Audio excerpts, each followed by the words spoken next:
listeners. This is your pop culture maven, Jeff Malone, bringing you a mini episode of That's Auntertainment. This is one of those Aunt Beth tells Jeff to mini episodes in which my co-host, Aunt Beth, gives me a recommendation of some movie or TV show or song or album or book or internet video, something that I've never watched or listened to before. And so then I go check it out. And then I pop back here on the microphone, let her know what I thought, and all our listeners get to eavesdrop on that conversation as well. So recently I asked Aunt Beth for our future Aunt Beth Tells Jeff to mini episodes, or at least the ones in the near future. I want you to do, here's what we're going to do. They're going to be called The Classics. And I want you to recommend things to me that were initially released before I was born. March 9th, 1988 is my birthday. So anything that came out on March 8th, 1998 or earlier is good to go. Anything from January 1988 is just as valid as something from January 1981 or January 1918 or December 1918. You get the picture. So she put together an initial list, and she stuck with 1982. That was a good year, apparently. She was able to figure out multiple options from that year anyway. I guess that was a post-college time of her life, which I would say is a good time to really be consuming some great movies and great TV shows. It's those, in my experience at least, and I think this is true for a lot of people, those were some of my most formative years in terms of pop culture.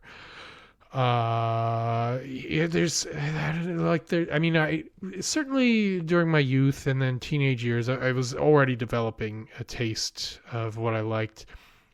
But with being a young adult, there's more independence of that, and you're just generally more free to decide how you want to watch what you want to watch, and that sticks with you for the rest of your life. I mean, at least for me, it has for like 10 years or so. We'll see how the next few decades go. For Aunt Beth, it seems to have stuck with her as well, at least judging on what she's recommended to me. So I already talked about the Alan Parsons Project album that came out in 1982, Eye in the Sky. Now I'm going to talk about a movie that came out in 1982, one that I'd heard of before but never seen. It is a little movie called My Favorite Year. And I looked it up to see if it was streaming anywhere, and it just so happened to be on Tubi, as well as YouTube, free with ads. And the ads on YouTube last about 15 seconds. I'm like, sure, I'll watch the YouTube version. So that was pretty convenient.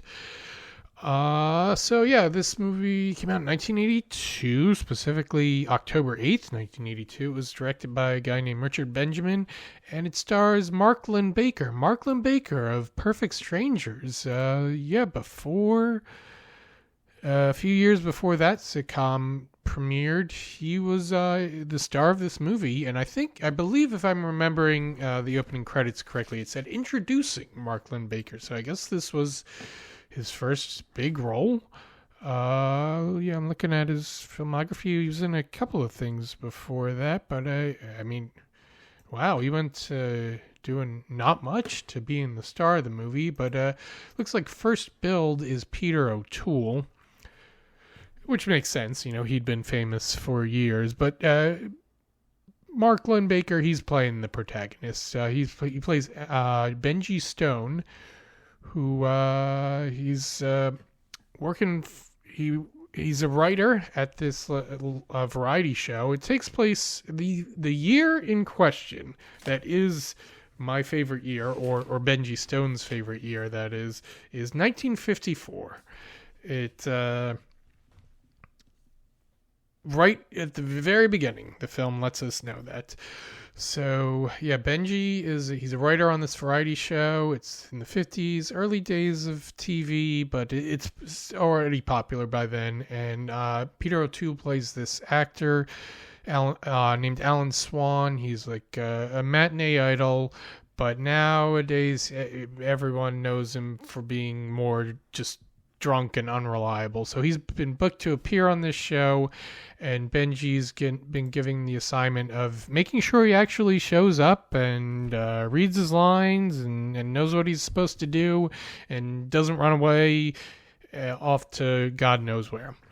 So I had heard this of this movie mainly as a comparison to the 2010 movie Get Him to the Greek, which was a spin-off sequel to Forgetting Sarah Marshall. So Get Him to the Greek starred Jonah Hill trying to get Russell Brand's character to a concert on time. I think that was the Greek being the concert venue. So similar deal. My Favorite Year is about a guy who's kind of low on the totem pole in an entertainment setting, who's been assigned a babysitting duty, essentially, where the baby in question is this superstar person. I was expecting, based on that comparison, I was expecting something frenetic and maybe taking place over the course of just a day or so. But I think this My Favorite Year, it's low key. I think it takes place over maybe about a week. That's what it seemed like. And I found Alan to be not terribly unreliable. He was like, I'm kind of willing to go along with your silly little comedy show. I might sleep during rehearsals if that's what I feel like doing, but I'll show up. Sure, why not?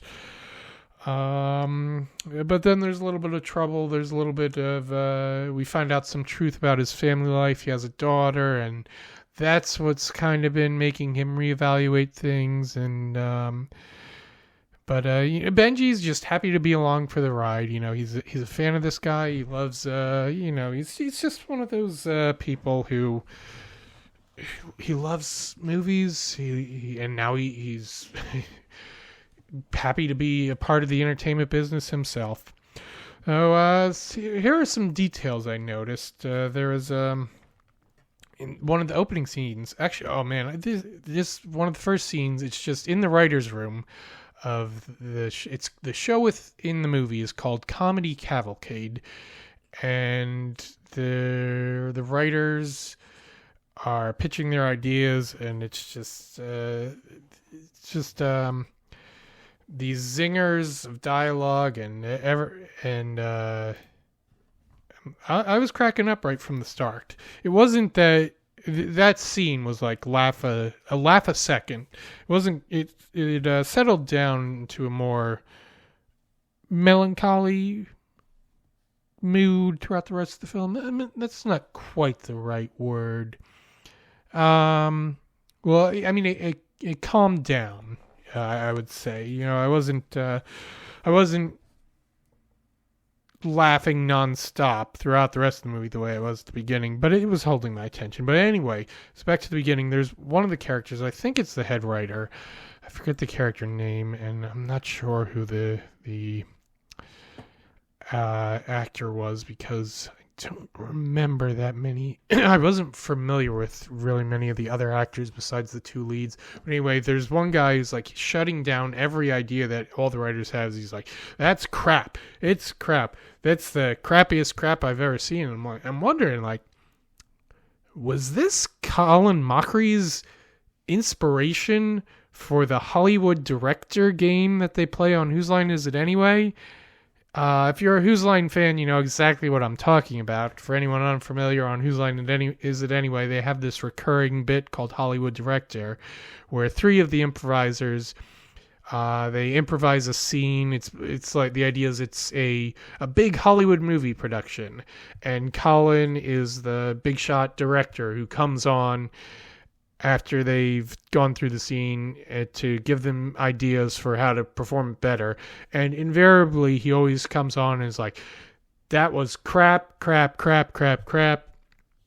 And he finds new and inventive ways to explain just how crappy it was each time. And that was exactly what was going on here in My Favorite Year. I'm like, whoa, is this the origin story of that? So, maybe. Or just great comedic minds think alike, perhaps. Oh, man. Yeah, so those were I'm looking through my notes, and I wrote down a few other things. I wrote down this thing: Jews know two things: suffering and where to find great Chinese food. I think that's something that Mark Limbaker as Benji said at some point. Made an impression on me. Anyway, and the other thing was, so